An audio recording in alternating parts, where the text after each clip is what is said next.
दुनिया का सबसे बड़ा सच यही है कि आप कहीं भी चले जाओ, जितना मर्ज़ी घूम लो, जो चैन आपको अपने घर में कदम रखने से मिलता है ना, वो पूरी कायनात में कहीं नहीं मिल सकता। बाहर की दुनिया में हमेशा बहुत सी परफेक्ट बनना पड़ता है, हमें परफेक्ट बनाना पड़ता है अपनी ज़िंदगी को, जैसे कि अच्छे कपड़े, नाप तोल कर बोला जाने वाली बातें और एक हर वक्त की आपको एक पॉजिटिव एक मुस्कुराहट रखनी पड़ती है। लेकिन घर वो एक अकेली जगह है जहाँ आप अपने आप को आम से कपड़ों में भी, बिखरे हुए बालों के साथ भी, बिना किसी खौफ के, बिना किसी उस चीज़ के कि कोई हमें जज करेगा, जहाँ आपका अपना ठिकाना और आपका अपना बेड, अपनी बिस्तर, अपनी सारी चीज़ें होती हैं, जहाँ सारी थकान को जो ऐसे खींच लेता है जैसे कुछ हुआ ही नहीं है। बाहर का खाना चाहे कितना ही महंगा और कितना ही लजीज क्यों ना हो, लेकिन जो सुकून हमें किचन में खड़े रहकर और अम्मी के हाथ का खाना या खुद से भी घर का सिंपल खाना खाकर जो मिलता है ना, उसका कोई मुकाबला नहीं। घर सिर्फ दीवारें और दरवाज़े और ईंटों का नाम नहीं होता, बल्कि घर बनता है उन अपनों से जो आपकी दस्तक पर मुस्कुराते हुए दरवाज़ा खोलता है। सफ़र कितना ही हसीन क्यों ना हो, मंजिल हमेशा हमारी घर आके ही हमें नज़र आती है और घर आकर ही हमें वो सुकून मिलता है। सफ़र ज़रूरी है ज़िंदगी को सीखने के लिए, और जितना इंसान सफ़र से सीखता है ना, वो किसी चीज़ से नहीं सीखता। लेकिन घर लौटना भी ज़रूरी है खुद को दोबारा ढूंढने के लिए। अगर आपको भी लगता है कि दुनिया में सबसे बड़ी नेमत आपका अपना घर है, तो मुझे ज़रूर कमेंट्स में बताइएगा कि कौन मेरी इस बात से शुक्र अदा करेगा कि उसका घर ही उसकी जन्नत है। अस्सलाम वालेकुम एवरीवन, आई होप आप लोग सब ठीक ठाक होंगे और बहुत खुश होंगे। बहुत टाइम के बाद I am back to my normal routine, और बस आज का थोड़ा सा डिफरेंट रूटीन था। मुझे सुबह उठकर जल्दी अपने कुछ रैप अप करने थे काम, जिसमें मुझे फ़बीहा के कपड़े सेट करने थे, उसकी कबर्ड सेट करनी थी, और मुझे जाना था ऑफ़िस थोड़े टाइम के लिए, क्योंकि मेरी वहाँ एक ट्रेनिंग थी और मुझे कुछ काम था। तो बस मैंने सुबह जल्दी से मैंने आटा गूंदा है, कपड़े वॉश किए हैं, और इसके बाद मैं अपनी जो ऑफ़िस की चीज़ें थी वो की थी। आप लोग मुझे ज़रूर कमेंट में बताइएगा कि आप लोगों ने आपकी ईद कैसी गुजरी, आपका रूटीन कैसा गुजरा। और बस इसी तरह से हमने और फ़बीहा ने बहुत एंजॉय किया, और बस back to our normal routine.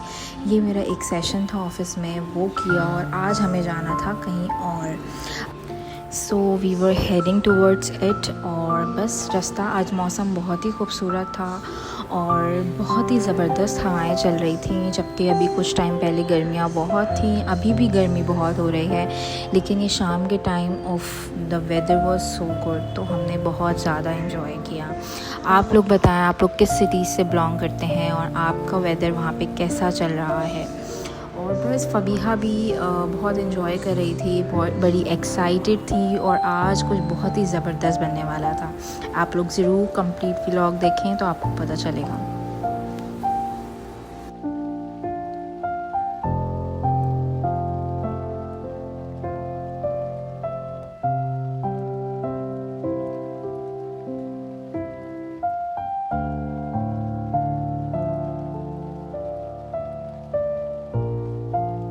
बस जी, तो हम आ गए थे अपने किचन में, और आज प्रेप कर रहे थे हम 3 मिल्क केक की। 3 milk cake is everyone's favourite, और हर कोई, चाहे वो बच्चा हो, चाहे बड़ा हो, चाहे कोई हो, वो हर किसी का फेवरेट है। और मैं बहुत ही आपको इजी स्टेप्स के साथ मैंने बनाया, and it turn out so good. Basic चीज़ें मैं आपको बता दूँ, इसके लिए मैंने क्या क्या ली थी। मैंने इसके लिए मैदा लिया था, क्रीम ली थी, विपिंग क्रीम, अच्छा क्रीम, नॉर्मल क्रीम और विपिंग क्रीम दोनों लेंगे, और इसका मैंने नॉर्मल दूध लिया था, वैनिला एसेंस लिया था, और बस इस सबसे पहले मैंने 4 अंडे लिए, और मैंने 4 अंडों को बीट करना स्टार्ट किया था।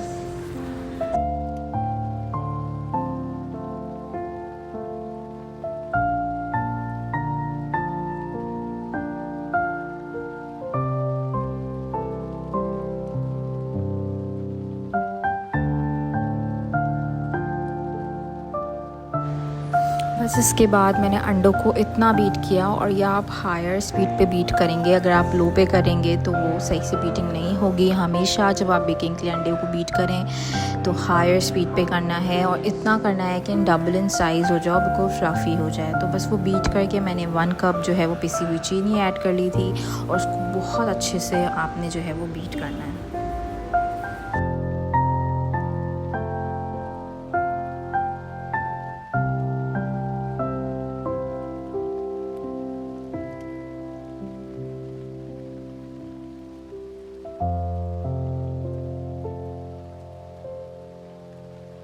अच्छा, इसके बाद हम डालेंगे अपने सारे ड्राई इंग्रेडिएंट्स। अगर आपके पास मैदा है तो उसको अच्छे से आप जो है वो छान लें। मेरे पास बिल्कुल फ्रेश था, तो जितनी क्वांटिटी में मैंने चीनी ली थी उतना ही मैंने मैदा लिया है। तो मैंने 1 कप आइसिंग शुगर लिया था, या जो पिसी हुई होती है वो ले लें आप, और नहीं है तो आप नॉर्मल भी यूज़ कर सकते हैं। ज़्यादा मोटी ना हो, बारीक हो तो आप वो यूज़ कर सकते हैं। उसमें मैंने डाला है मैदा, और वैनिला एसेंस है, बेकिंग पाउडर है, और ऑयल डालेंगे। मैंने हाफ़ कप ऑयल डाला था, और इन सबको मैंने बस फोल्ड किया था। वंस आप सारे ड्राई इंग्रेडिएंट्स डालेंगे उनको दोबारा बीट नहीं करना है। It's a very important tip. और जिनको भी इस तरह से बेक करना है, सिर्फ आप अंडे और चीनी डाल के अच्छे से बीट करेंगे, उसके बाद बस आप फोल्डिंग करेंगे बहुत हल्के हाथों से।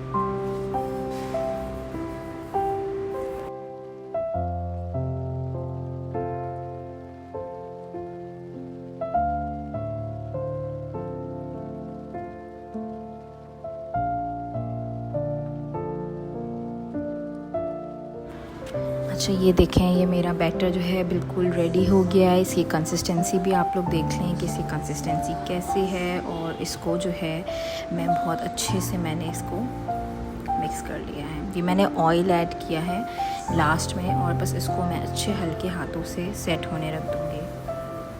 बाद मैंने ली है डिश। आप कोई भी ओवन प्रूफ जो डिश होती है आप वो ले लो, उसको अच्छे से ऑयल लगाकर आपने ग्रीस करना है, और ग्रीस करने के बाद जो हमारा बैटर है उसको हम उसमें लगा देंगे।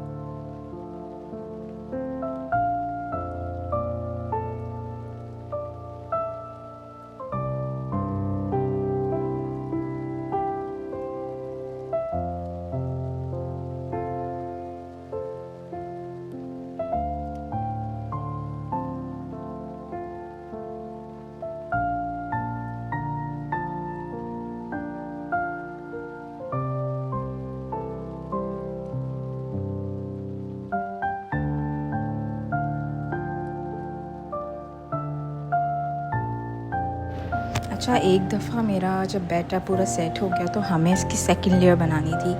3 मिल केक, हम 3 मिल केक कहते क्यों? क्योंकि उसमें 3 लेयर्स होती हैं। सबसे पहले बेस होती है केक की, सेकंड होती है दूध की, क्योंकि जितना अच्छा मज़े का दूध उसमें एब्जॉर्ब होता है उसी से ही बहुत ज़बरदस्त फ्लेवर आता है। तो मैंने लिए थे 2 ऑलपर्स, या फिर आप 2 जो भी आपको टेट्रा पैक मिल्क मिला है आप उतना ले लें। अच्छा, ये सारी क्वांटिटी मैं आपको 1 कप मैदे के हिसाब से बता रही हूँ, आप अपने हिसाब से उसको ऑल्टर कर सकते हैं। मैंने 2 कप ऑलपर्स लिया था, और उसमें मैंने ऐड किया condense milk.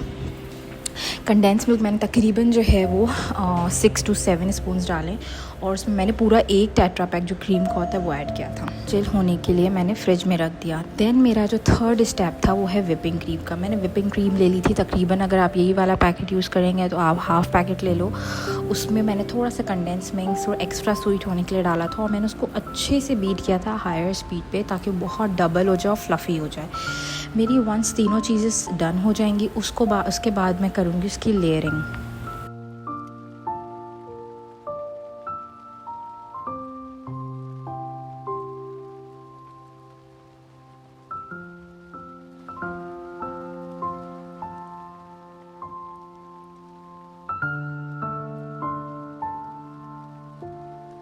Eighty degree centigrade पर मैंने 30 मिनट्स के लिए मुझे बेक करना है उसको, और उसके लिए मैंने 15 मिनट्स के लिए उसको प्री हीट कर लिया था।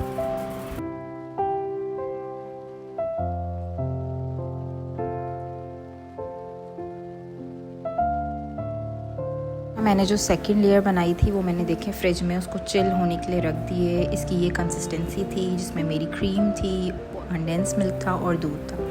इसको अच्छे से चिल होने के लिए रख देंगे और मैंने बेकिंग के लिए अपना ओवन जो है वो सेट कर लिया है।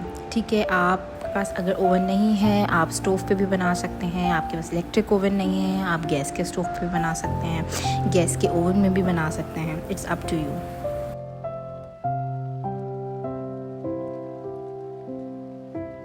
अच्छा, विपिंग क्रीम के ऊपर एक डेकोरेशन होती है, वो कैरेमल सॉस की भी होती है और चॉकलेट की भी होती है। This time I am making chocolate की। इसके लिए आप कोई भी कुकिंग चॉकलेट ले लो, कुछ भी जो भी आपके पास अवेलेबल है उसको मेल्ट कर लो।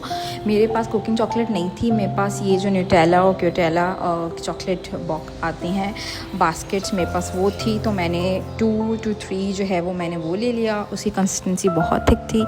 उसके अंदर मैंने क्रीम ऐड की है और उसको अच्छे से मैं बीट कर लूँगी।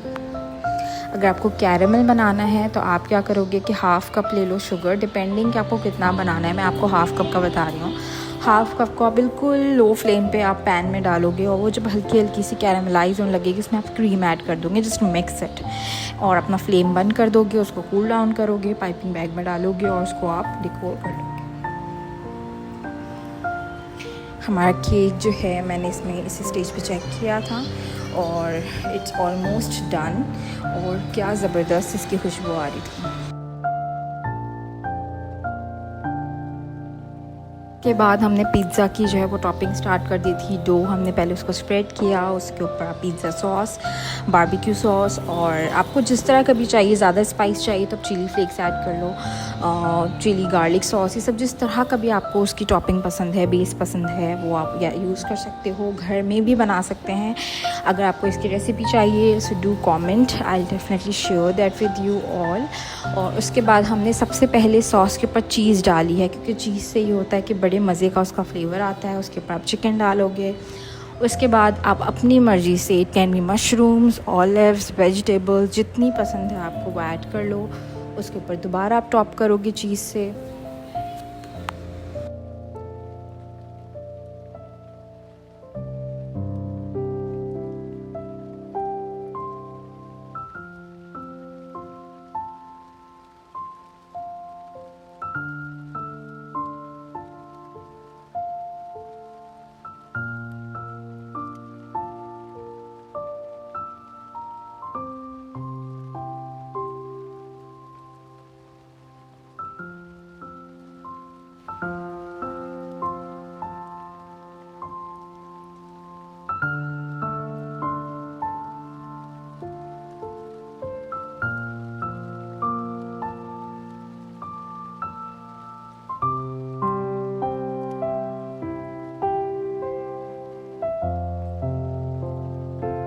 बस मैंने पाइपिंग बैग में जो है वो लेकर वो चॉकलेट को इस तरह से आप लाइनिंग्स बना दोगे, और इसको मैंने टूथपिक की मदद से जो है वो इस तरह से डिज़ाइनिंग कर दी है।